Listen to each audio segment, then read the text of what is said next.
If you want peace, don't bring chaos. By me, men love saying that. But let's be real, some of them bring nothing but chaos and then confuse. When, when a woman stop being soft and start matching energy to to toxic men, be my peace usually mean let me disrespect you, hurt you, lie to you, and you better not make a sound about it.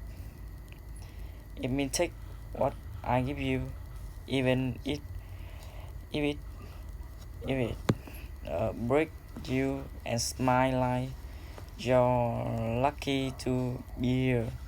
But here the truth, a woman can be your peace if you are the one bringing the storm. So it you are a man asking for peace. Be a peaceful man first.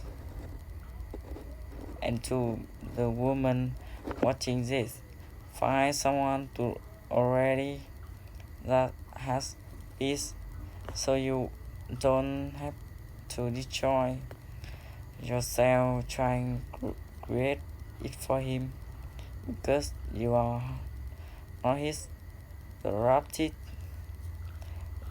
You are not his punching bag, and you damn sure aren't his emotional rehab center.